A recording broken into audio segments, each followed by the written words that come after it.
Oh yeah. We're live. We're live. GM. We got a Jess again. Oh yeah, I'm back. That's been You're fun. back. That's feels exciting. like it's been like a month since you were on this, but it was just 1 week. I was golfing, chat. I was golfing. Yeah. Incredible golf courses.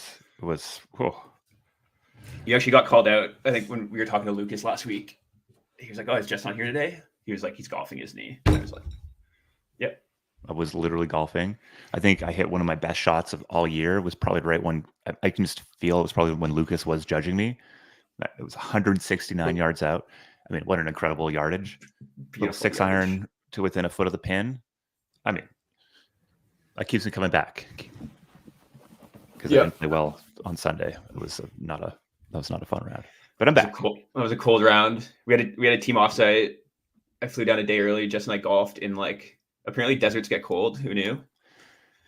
Everybody assured me that it was like the coldest week of the year, and then it was supposed to be a millimeter of rain, but it poured rain on us. And Josh was sitting there, literally wearing what he's wearing right now, pretty much, just shivering. No, yeah, swinging a golf club while shaking is not recommended. Yeah, it's definitely not as effective as you'd hope. So, nice. But yeah, I'm stoked to be back. I mean, it feels like, everything's happened. All the things, our dreams, our wishes have come true. The world is now different. Crypto is now legitimate because we forced Gary Gensler to approve an ETF. Amazing. Coins are up. That was fun to be together for. Especially the false alarm. That was the false alarm was maybe the best part of the week. It was so good. Yeah. What a roller coaster. I mean, I guess we're not up only though, because Bitcoin's down 5% today. Yeah, that's good. It's healthy. That's healthy. Yeah. The bags aren't fully packed yet, so there we go. I woke up yesterday morning and I freaked out because I was like, "Oh my god, the pump has happened." Yeah, you came running into the kitchen. You're like, "Josh, we fucking missed it." But it turns out I was looking at a Canadian dollar denominated trading account rather than a US dollar denominated trading account, and it's a meaningful difference.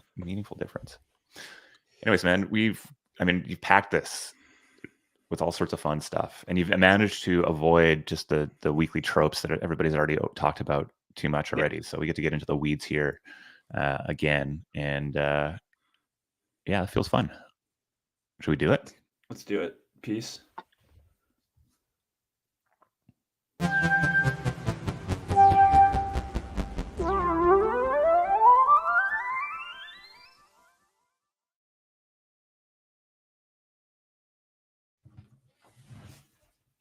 Welcome back. I get to kick this off. Another episode of Internet Explorers. What episode are we? Episode 11. Consistency. Love to see it. Very excited to be hanging out with you guys today. Josh, how you doing? I'm great. Bit of a whirlwind getting home last night, trying to curate topics this morning for this, while being mostly offline because we were trying to focus on figuring out what Seed Club was going to do this year. But we're here and topics are good, so excited to get to do it. Of course, joined by everyone's favorite internet VJ, Peace Node, checking in. Hello. What's up, my man? Actually, Peace had 2 weeks off too. I had 2 weeks off. Nice. It was weird. It was really good. I super got to connect with family and some friends and take it easy.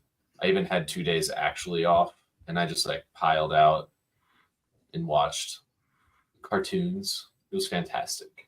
Ate cereal, put cookies in my cereal. Parents were home. Shit, it rocked. And you got sick because you ate 5 donuts or something, right? Oh, fuck, I did. Yeah, that was bad. It worked out. Puked. But I was like, look, it's my day off. I'm not gonna let this spoil my plan. I'm going to the best bakery in America, and I got a box of donuts, and then I died. Well, we're glad you're back.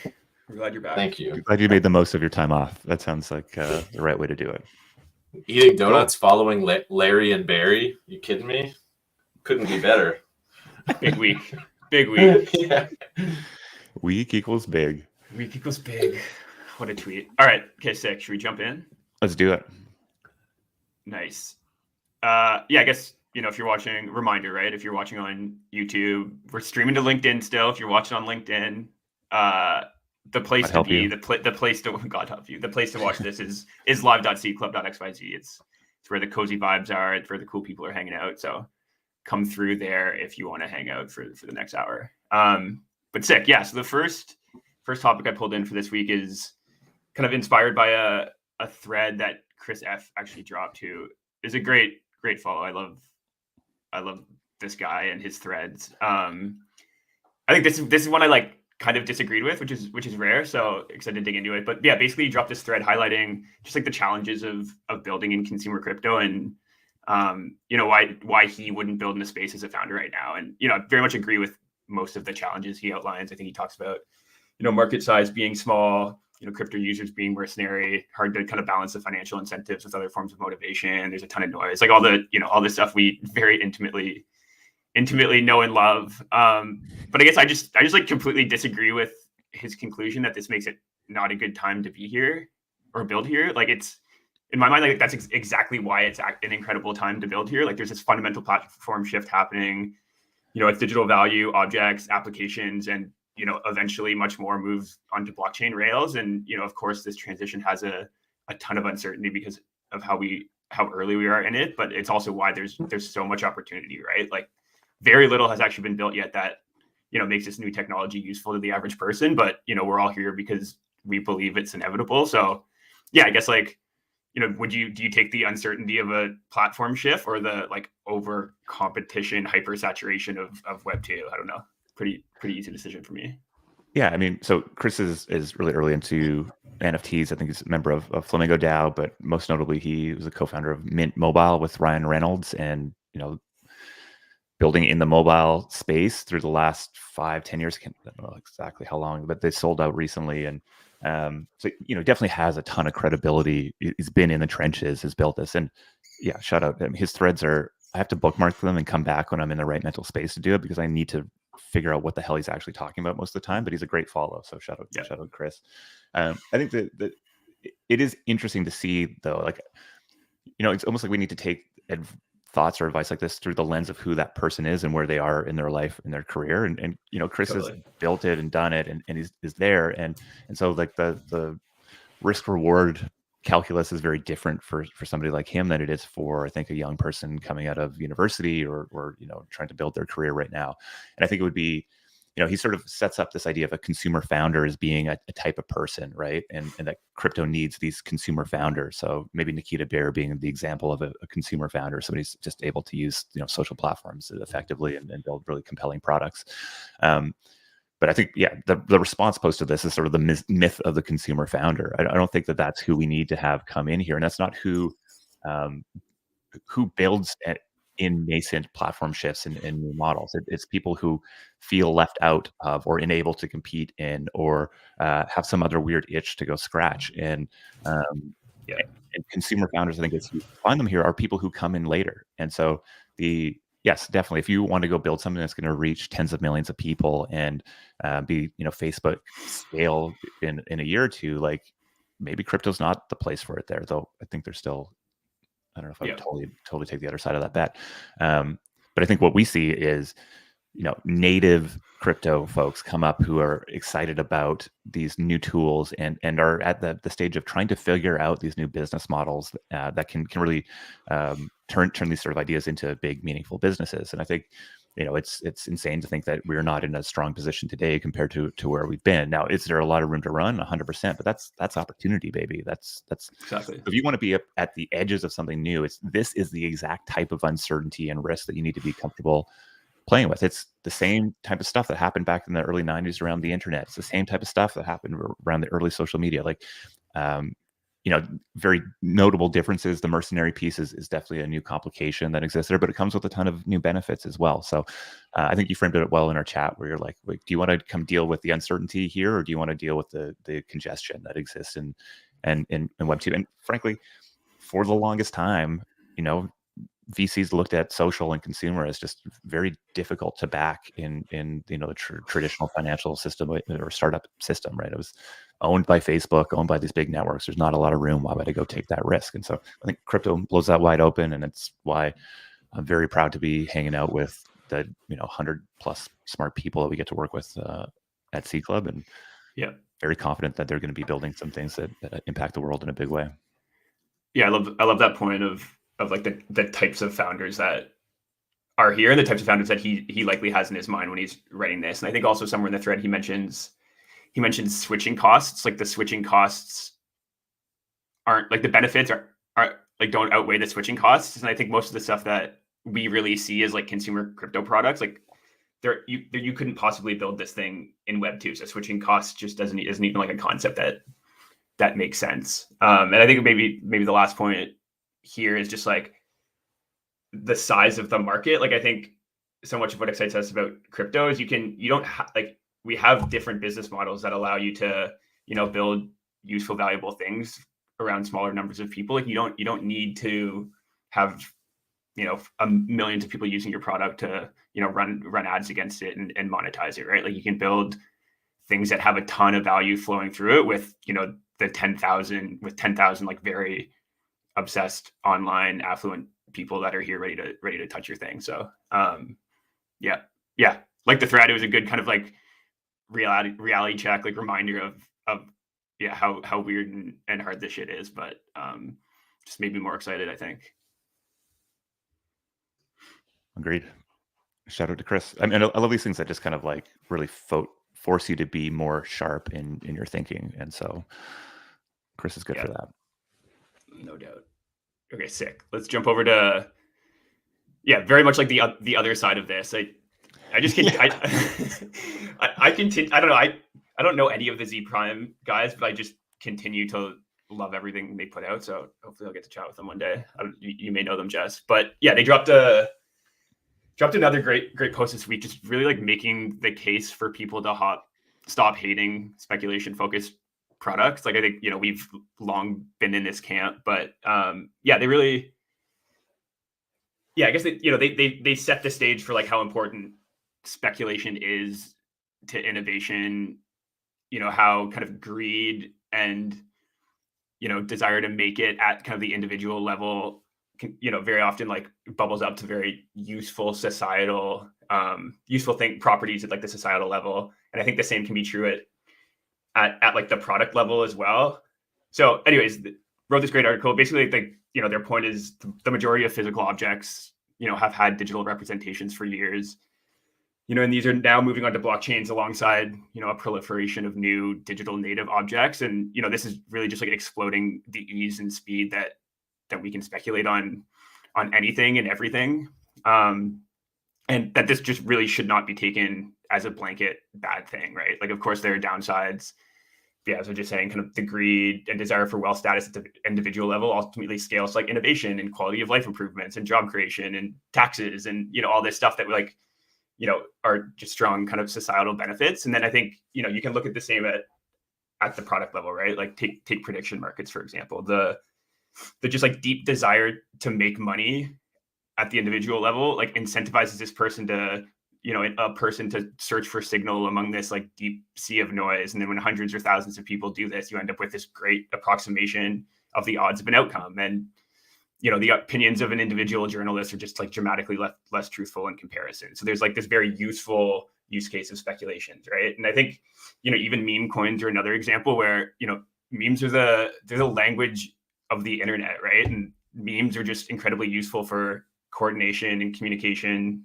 And being able to bet on things like cultural importance can just probably incentivize more people to participate in the creation of culture, and the increased like legibility and capital formation can probably improve their usefulness as coordination and communication tools. So I don't know, I think just like effectively facilitating speculation on anything may just be a key part of solving many of the challenges that exist in like creator monetization and content attribution and content filtering and, truth discovery and kind of all this stuff that we know we're dealing with in kind of the Web 2 world. And, of course, the majority of experiments we're running aren't going to effectively do this, but, they kind of need to run to to inform the ones that ultimately will. So love the article. Yeah, Jess, curious what your takes on it were. I mean, I think any article that, references ancient Greece just has a ton of credibility in it. So let's go back right to the original speculation. I mean, I think like it's funny how this is just. I mean, clearly it's an important topic, and there's such emotion around this, and I think it's important to sort of be able to step back from it. And I think the Z Prime guys do a really great job here at kind of adding more context, because I think if you sort of look at an instance or zoom in very closely, speculation can result in a bunch of really negative outcomes. I think we suffer from those outcomes to this day. I think there was a piece, what was the band that was going to launch an NFT and then was no longer allowed to launch an NFT because their fans, I mean, it's probably hundreds of them, but again, happened this week. And that was Flying a Boss. And I just Flying a Boss, who are super fun. And I just noticed they actually did squeak a couple tokens in. So like they canceled the launch on sound.xyz, but 7 tokens exist, including the, golden ticket or whatever they call it over there on sound. So the ultra rare is out there.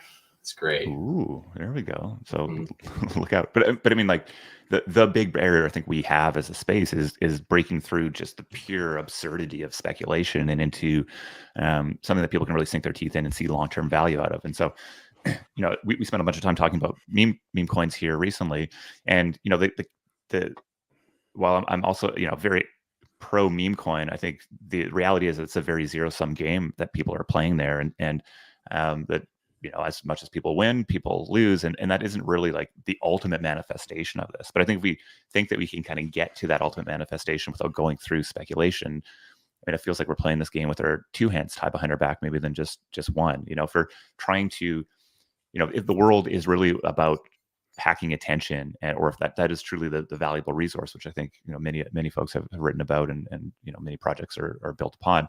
Our ability to get into that attention and to capture that attention is very much a product of speculation, whether that's just somebody's time speculating with attention or ultimately with capital as well. So I think I always like to try to really take a balanced approach to this, and I think the idea that speculation is a precursor to solving some of the bigger problems or opportunities that we see in the space, I think is very true in my mind. I think we think that purely meme tokens are like the end manifestation of what crypto could be is just wrong. I think a lot of people talk about crypto right now as being like the slot machine. I put a dollar in and maybe I win, maybe I lose. I think the other machine that we see is the vending machine, right? Which is like maybe more of the utility token narrative. And I think I spent an embarrassingly long amount of time talking to Dali last week, trying to get it to give me the perfect version of a slot machine and a vending machine together. But I think that's probably, and it didn't really work, but it was kind of fun. You got a kind of good one.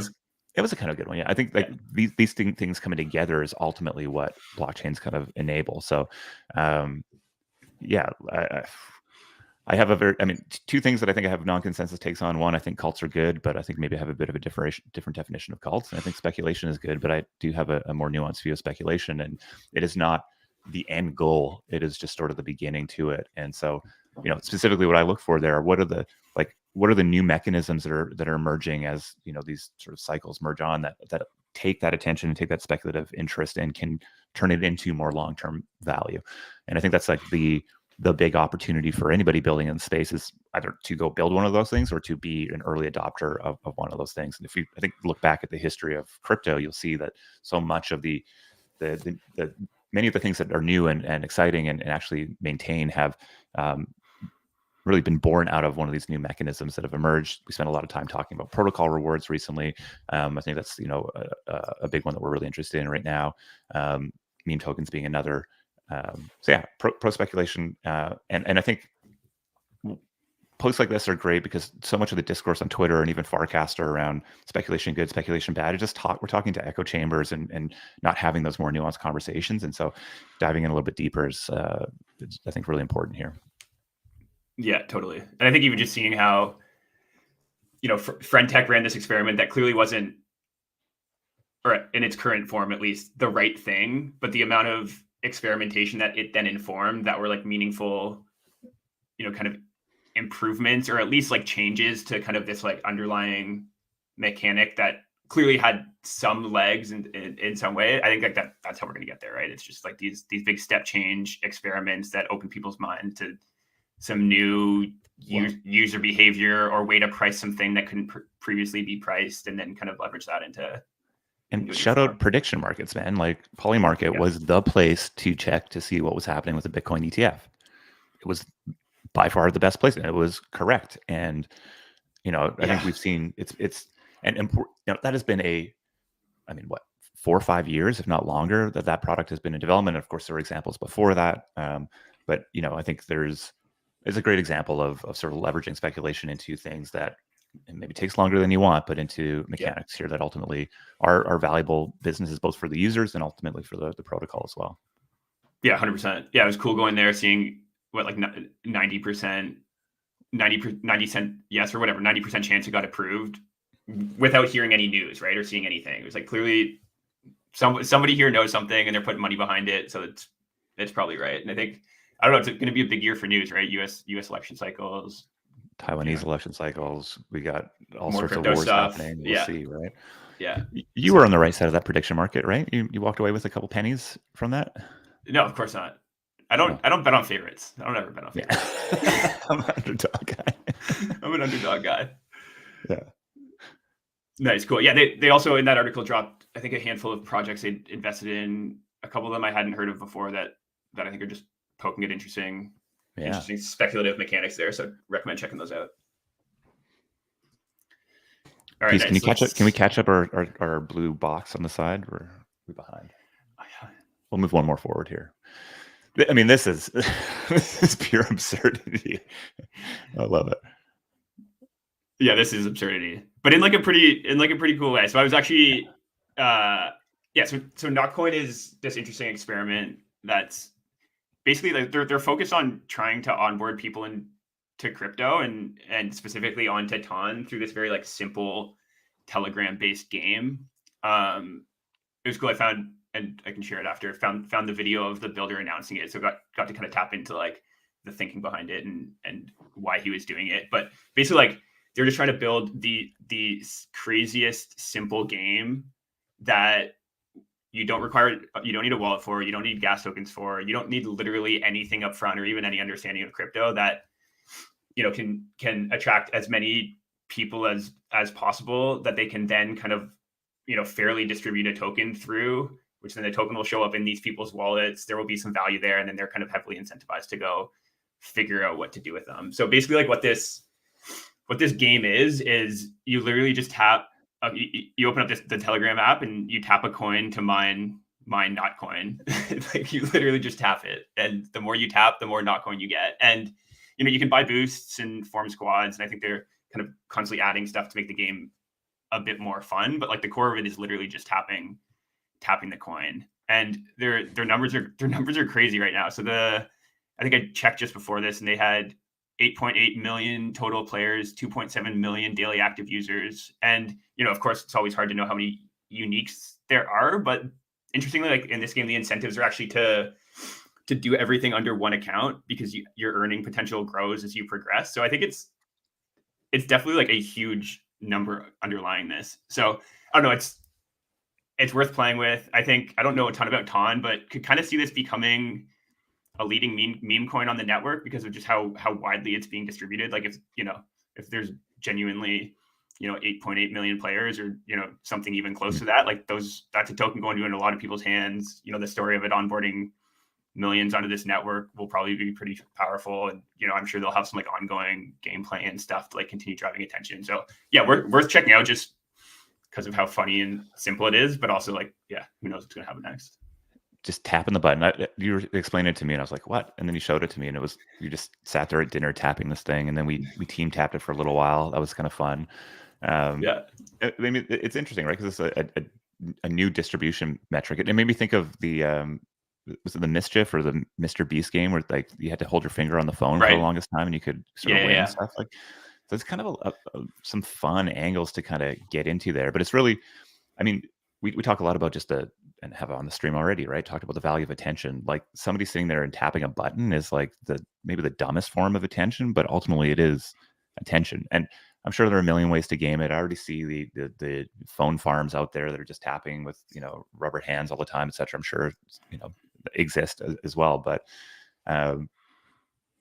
there's something just beautiful about the simplicity of the whole thing. And it's kind of funny to me that they actually don't even show on their Twitter account the ultimate thing. I think Peace is looking for I can't believe they don't. I'm trying to find it. I also can't believe, I hope this is real. Like, I'm going to have to watch the whole Richie Rich movie just to find this scene now.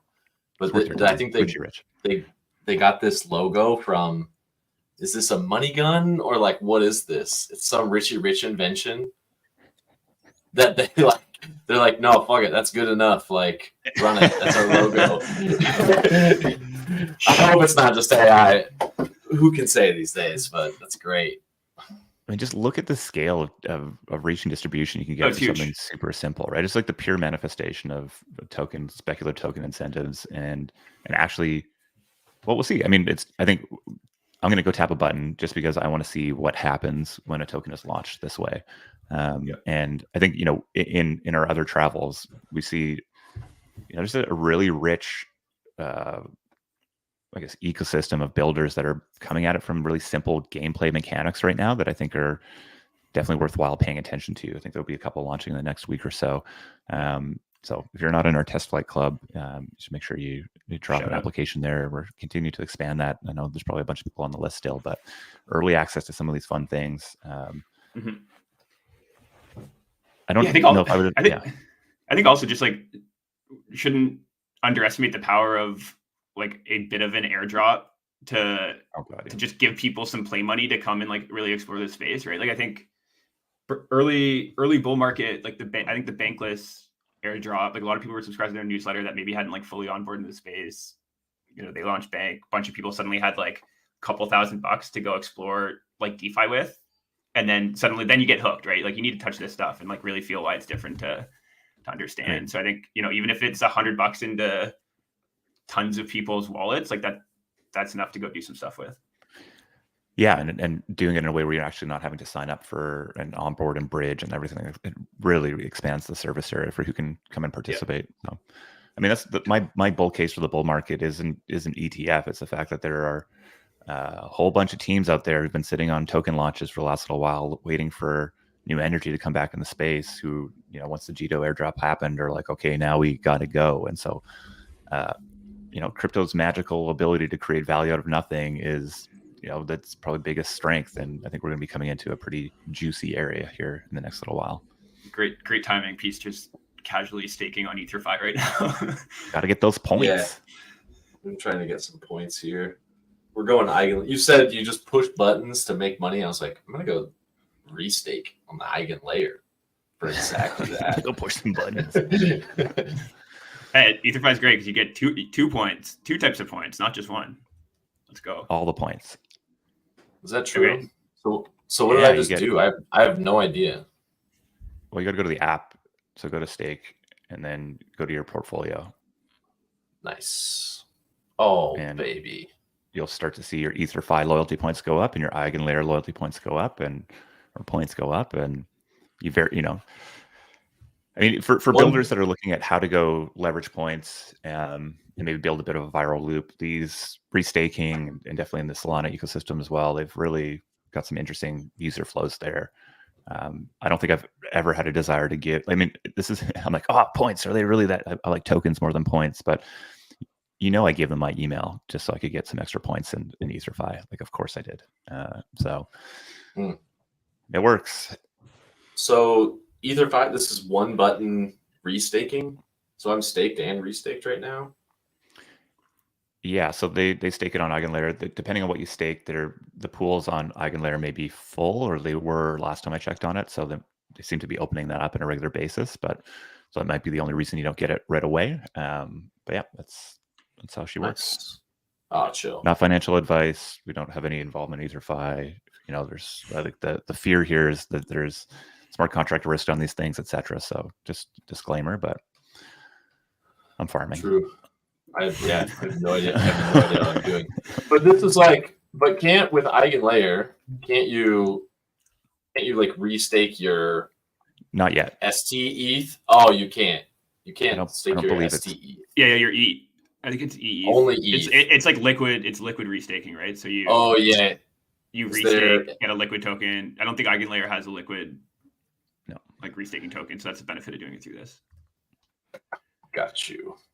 Yeah, you can just stake your staked ETH here directly into EigenLayer if you want to, and maybe it's a smart thing to do if you believe in that project. But yeah, but it's like they only let so many at a time or something. It's going to be a while till these are open. It looks like those are all open still though, so I think they probably expanded it. Yeah. No, Lido's not. I think Yes, you can see the top there. The top. Some of the like longer tail of smaller liquid stake tokens are currently paused. Yeah. That's smart. I've never heard of Swell until it was the only pathway for me to stake on EigenLayer, and so it's amazing what incentives you. Yeah, true. It's not nothing. Okay. Anyway, cool. Sorry. Yeah, let's. No. I had to do this is great. Some banking. Yeah, let's jump over to Retro PGF. So Optimism, I'm sure everyone saw it, but Optimism just announced the recipients of their massive third round of Retro PGF, where they distributed over, I guess, $120 million at current prices, unless something's changed dramatically over the last 2 hours, which is very possible. But yeah, to like OP ecosystem builders. So I don't know. I haven't personally spent a ton of time around public goods funding to like really understand the nuances of it, but I think it strikes me both as like absolutely insane and amazing that we have networks and mechanisms that can distribute that much value and like support like business modelless yet like very valuable work at this scale. Like that's just kind of mind-blowing, right? If you think about kind of like Web 2 alternatives. But also I guess like at kind of quick glance seemed pretty inefficient, maybe considering that the amount of like venture-backed startups and things nobody is using getting funding as well. So I don't know, regardless, clearly a huge win for the network, especially when you consider all the, attention it got just based on the size of some of these grants. And yeah, of course, great for builders, great use case of governance. So we love to see it, but yeah, kind of want to spend some more time thinking about this. I mean, I think that the right context is it's, an evolved way of doing an airdrop. So OP did their original airdrops, but now I think the majority of the sort of OP tokens that have been set aside or will be distributed through Retro PGF in various ways. And I think there's a bunch of strengths to it, right? We're seeing this done in smaller, like, Base does this in a very more ad hoc way where they're just sort of rewarding people who build good stuff. I think, it's a very powerful way of actually ensuring that people who are actually creating value on the network do get ownership in it rather than just sort of this blanket airdrop. And so I think, exciting to see an evolution of how we do airdrops. I think there's definitely a big open question around how effective this is ultimately. And I think that's only going to, bear out over the next coming months. My understanding is that these are sort of streamed out on a monthly basis rather than just being completely distributed all at once. And so, theoretically, you'd assume that the price would go down as these things hit. But I think, there's just interesting tension. If you think of a builder, in a more traditional airdrop model, the worst thing to do would be not go as big as possible and capture the maximum amount of attention as possible. If you're able to kind of break in and be seen as this category leader, there's a remarkable staying power with values in these things. You look across all sorts of different networks that are out in the top 100 in crypto have originated in some way there. And so I think this is an interesting evolution of it. There's a ton of governance experiments that the OP team's been doing here as well. And yeah, I think at the same time you look at it and you go like, there are a number of very large, well-funded, teams in here that are walking away with hundreds of thousands of dollars in value here. Is that a good thing or a bad thing? Time will tell. But again, it's a new mechanism, and I think getting this sort of rewarding people for doing good things without directly incentivizing them to do it beforehand, I think is just so powerful, and especially if we're trying to get useful things built rather than just a maximum amount of shitty things built. And so I know we have a number of teams that we work with that have receiving grants here. They're very excited about it. They've built awesome things, so stoked to see that money come into them. There was this sort of moment, I guess, a couple of weeks ago where people were kind of shaming venture-backed founders for participating in these types of in public goods funding. So there was an interesting debate that happened around there. What was my reaction was like, God damn, why didn't we jump in there? Like we 100%. probably should have, right? Like I want free money as well. I mean, that was actually that's what's funny about John's tweet here is it was kind of going through this thought process, right? He was like, oh, it's insane that these projects that no one is using and maybe venture backed got this in proportion to WAGMI, and then like 3 tweets later, he's like, not applying is a huge regret of mine. Yeah. I mean, it's gonna be cool.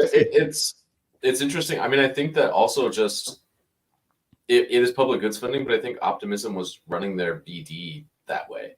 It's like everyone that they were doing integrations and collaborations with, they were saying like, yeah, we're not offering money, but please go through and apply for our public goods funding round. Like that's just what it was for and how they were running with coordinating with people. And I don't know. I think it's no shame because surely there's people who also just got nominated and won on that list too. Or like we know there are. Yeah. So it's great. For sure.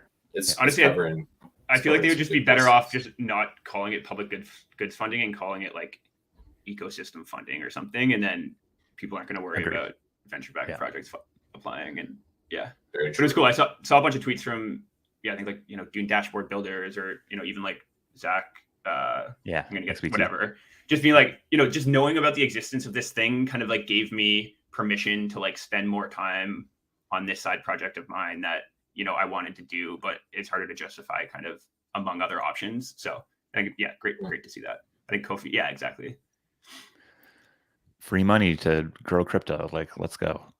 And I think it's will be a really great case study to dive into in 6 months, just to look back on the entirety of it and sort of the strategy that was run out from it, and what worked, what didn't.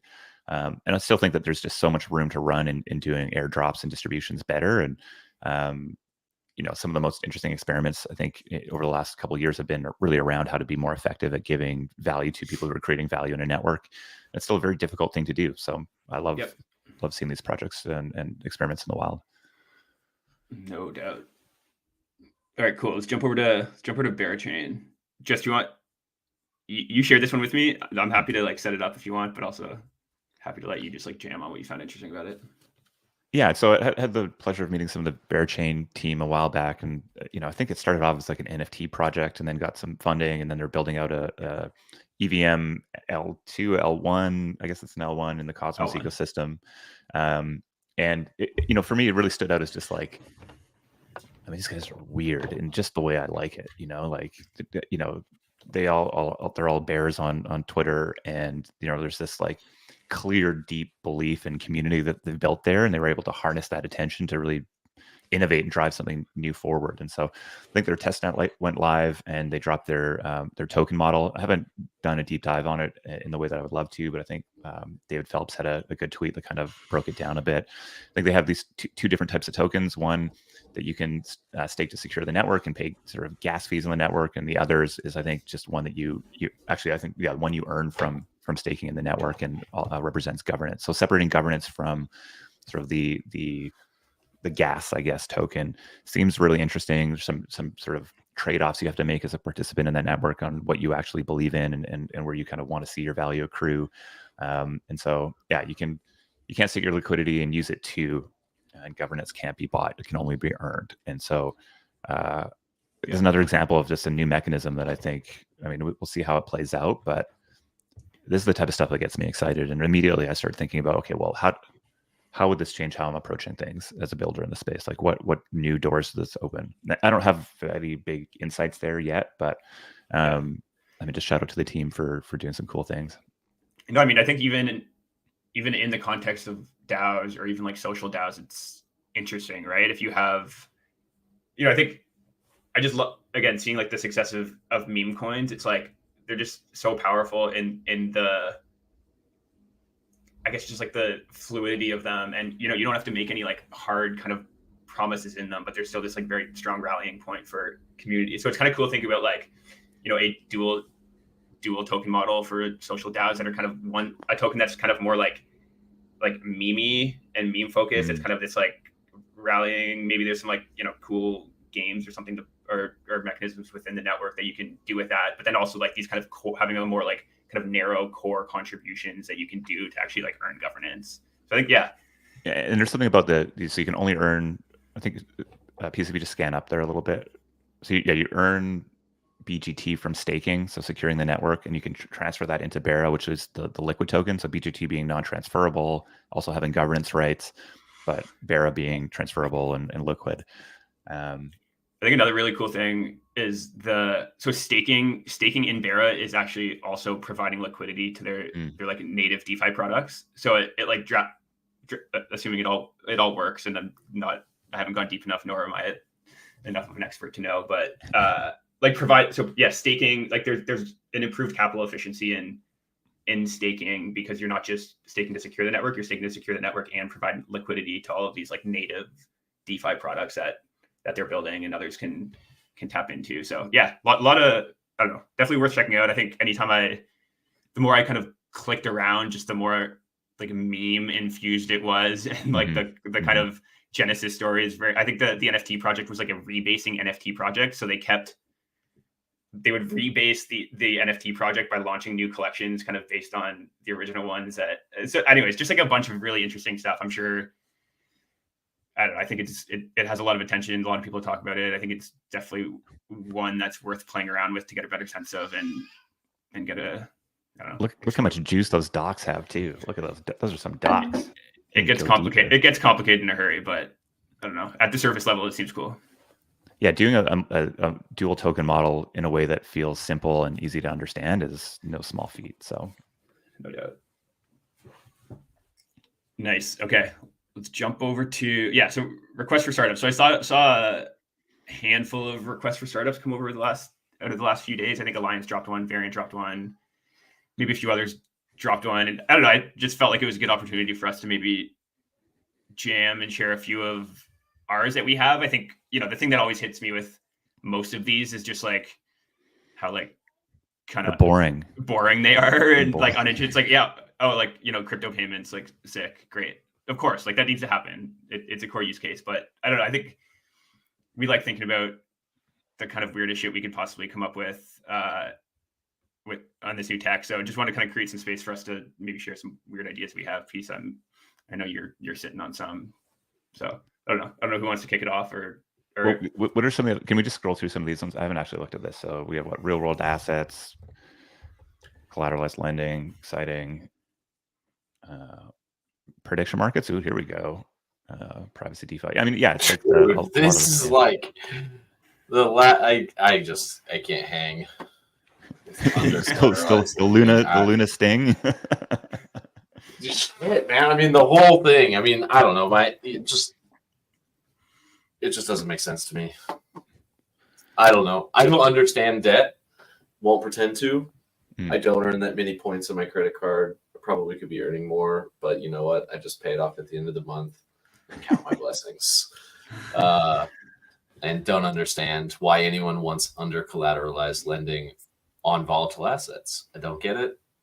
And yeah, I think that last piece is the core piece there. I don't think it's necessary that it's, I mean, I guess it is today, but yeah, okay. Yeah. So a lot of, I mean, DeFi Alliance, a lot of DeFi stuff makes a ton of sense. Do you have the variant one up as well?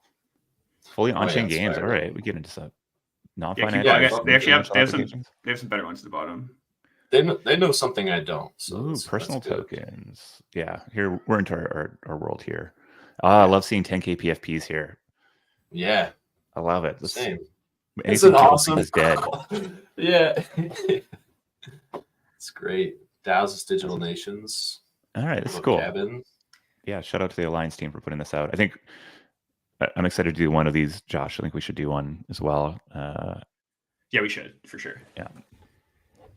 This would be awesome. This seems like just a mere clone would damn near get it there, but I think it's just going to make it even more clear how messed up that entire market is for base. Oh, I thought it said base scientific publications. That's better. Get rid of open and market based. Just call it base scientific publications and call it a day.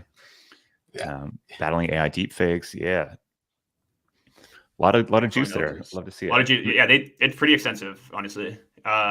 Good job. I think one that maybe I'll throw. I had like 5 minutes before this and furiously jotted down a few ideas that I'm excited by. So one, I mean, a lot of my time right now is just like not laying there thinking about meme tokens, but meme tokens like just continue permeating my consciousness in downtimes.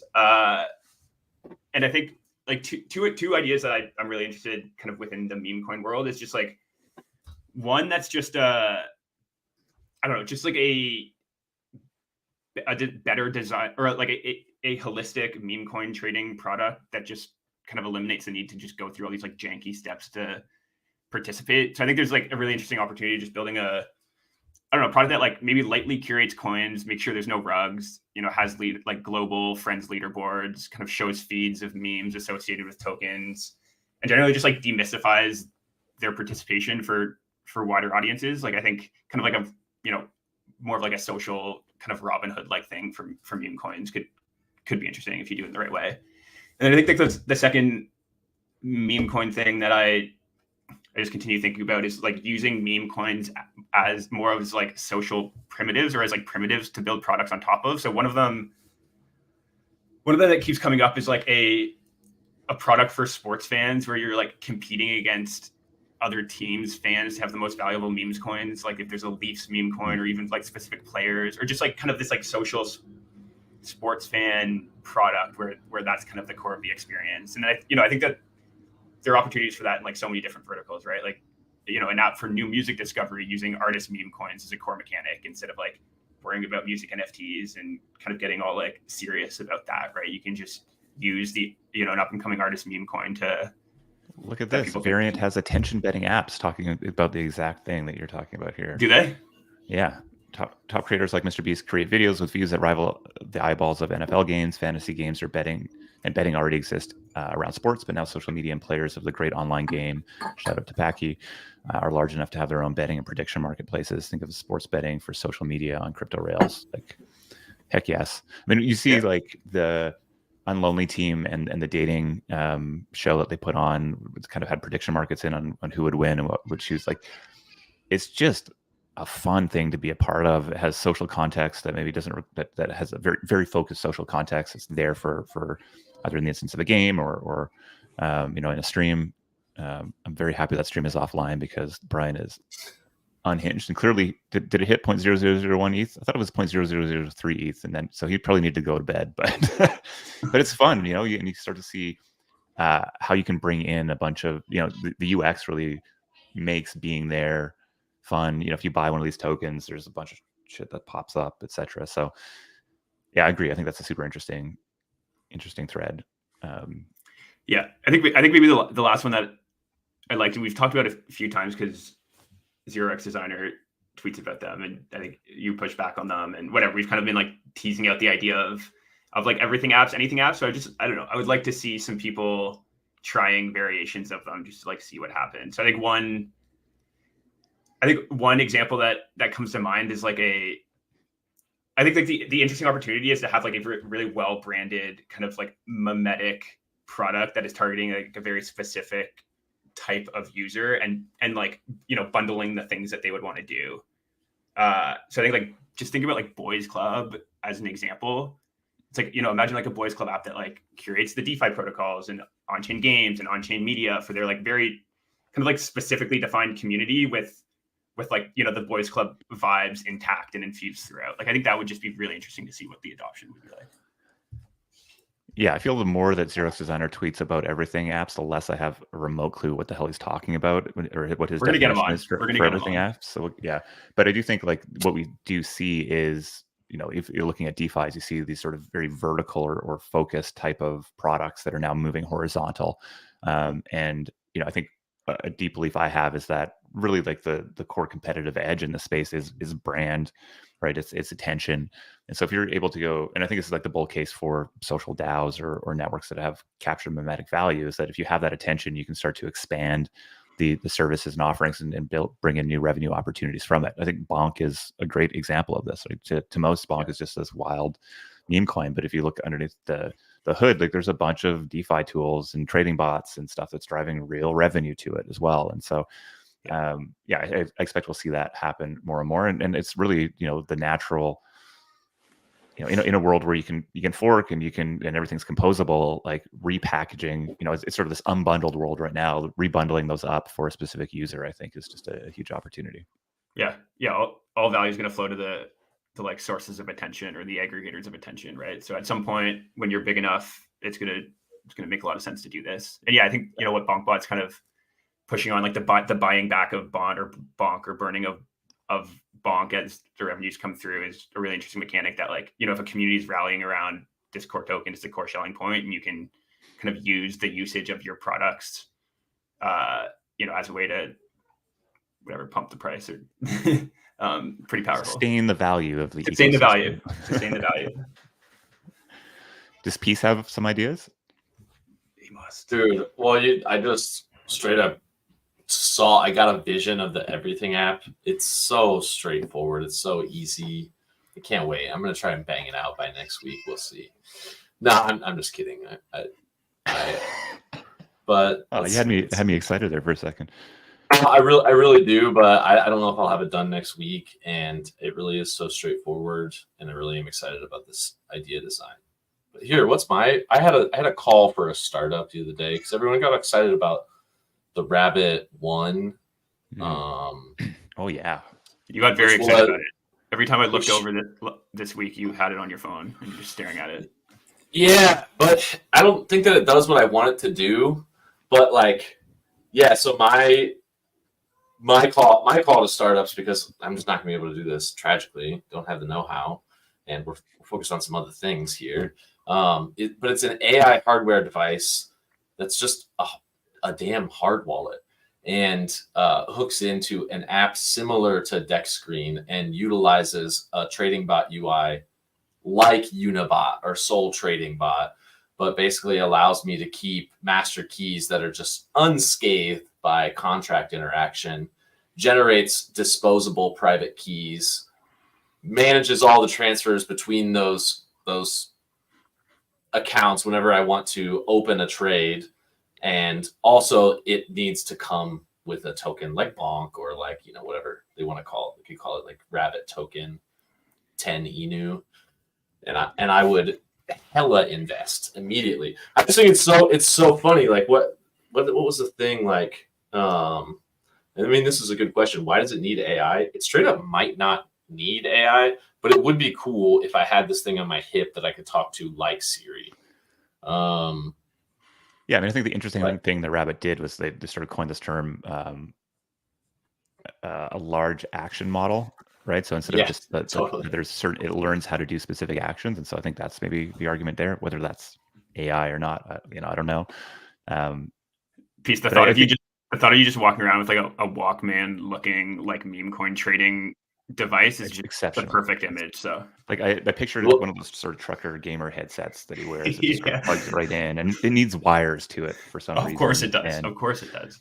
And you can here we go. This is the go-to-market. What did I say? Is that really what I said? Yeah. I want a voice-activated device to trade illiquid shitters on goofy-ass chains, like me banging on my beeper, generating private keys, and flipping funny metadata. So that's your go-to-market, and I know I'm not the only one. Well, you're on trend here. I think we talked a couple of weeks ago about the Solana phone and the Bonk airdrop being like a big driver of adoption of why people bought that thing. Like embedded tokens with hardware devices seems like super interesting. It's actually kind of a fun way to actually distribute tokens or sell tokens, if you will. Yeah. And I think the other part of the pitch that you gave me, at least when we were hanging out, was that it needed to come with a bag. So yeah, you just needed a bag with it. Exactly. Yeah. It's got to be loaded with a bag. That R1 was $200. Like, man, kidding me? 2 Sol, 0.1 ETH. That's so chill. There's more than 10,000 of us if you want to sell units. Get the units going. Yeah. It's so funny that when you said comes with a bag, I was actually thinking about like a literal case bag, not a bag of tokens. So rest in peace, me. Well, maybe you could have both. That would be nice, like a microfiber bag. Wouldn't be so bad, you know. No, I think it'd be yeah. I'd like a nice little case for it at least. I actually am a bag maximalist. Like I travel with empty bags just in case. This is why it was such a natural thing for me to assume. So Exactly. I love that. That's crazy.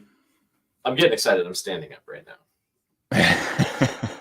There's one. I got another idea. I think there should just be more micropayments games, honestly. So I maybe I've talked about this on the stream before, but I want like it's the tomato squeegee game that I'm envisioning. And I basically want like Instagram with micropayments where like every time I don't like something, it throws a tomato on their post. And the more people that throw tomatoes, the more the post gets covered up. And the only way to uncover it is to squeegee it off. And both of those things are like equal micropayments. And it's just a game where we like litter and clean it up. That's a great idea.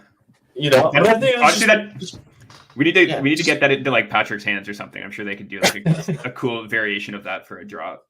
Oh, they got some fun stuff they're working on right now, though. Ooh, They do. Yeah, I cannot wait. Yeah. Lightning. We got 4 minutes. We got a lightning. Oh yeah. Yeah. We don't have many. It was again we were at an offsite till yesterday. Scrambled on the play. Yeah. I don't even know if he's serious or if this is a joke. No, he's definitely serious. Okay, so I mean, I am a closet all-in podcast listener. I don't know if I really want to be super public about that because I think they're pretty cringe in many ways. But it loops me back in every week. And one of the big trends they've been talking about is just how AI is going to disrupt enterprise software, and the idea that with Copilot and all these AI tools, you can really just like very effectively and inexpensively turn something that maybe you're paying $1,000 per user per year on into like your own purpose-built version of it for fractions of the cost of developing it. And I think to me, this kind of reminds me just of crypto generally, right? Where once something's been built, you can, and it's open source, it just drastically decreases the cost of deploying a new one. And a big part of the everything app these we just talked about is sort of built on that. So it sounds like what he's trying to do is really go in and build an accelerator, an incubator that works with large enterprises or people with ideas there, and ultimately uses these new AI tools to very cost effectively build specific or cheaper versions of these things. And it made me think a lot about Calendly and cal.com and a bunch of the other apps that emerged after it. I think the fair pushback on this is like that. I think the guys are drastic. I mean, actually, listening to the episode from last week on my drive home yesterday, they both in one breath said that AI is going to, drastically change the cost basis for building new applications, et cetera. And then in the other breath said that AI is nowhere near close enough to being product ready. The cost isn't low enough. The throughput isn't fast enough to kind of go build these apps based on LLMs. So I think there's just like an over indexing on maybe what we can do today, but I think the trend is probably worth watching. And it's again, for those of us building on crypto, I think it definitely checks those boxes. So interesting to see. But it's interesting to just think about what happens when, it gets almost free to like create and deploy software. Like where does value accrue, right? And I think, we're believers that it accrues to probably brand and community at that point, which, is a big reason we're excited by crypto and crypto communities and crypto networks.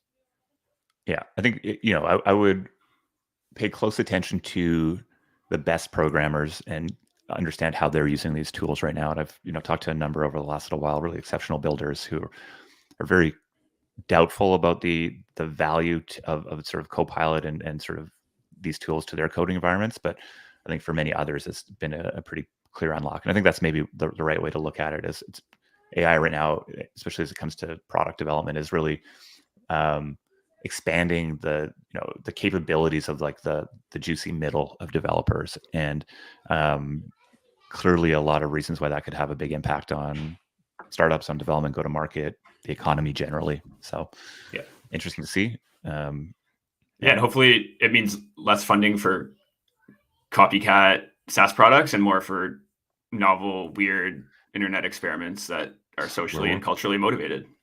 Weird that we want to put our time, attention, and money there rather than It's really Building really consumer surprising. copycat ads in Web 2. Come on, Chris. Come on. Boring. It's boring. Well, the hour flew by. Always a pleasure to hang out with you, gentlemen, and shout out to everybody in the chat. Of course, this episode is mintable on pods.media. You can do it in the chat at live.seedclub.xyz. We're here every Friday. Some of us, at the very least, will be here every Friday, 10 a.m. Pacific, 1 p.m. Eastern.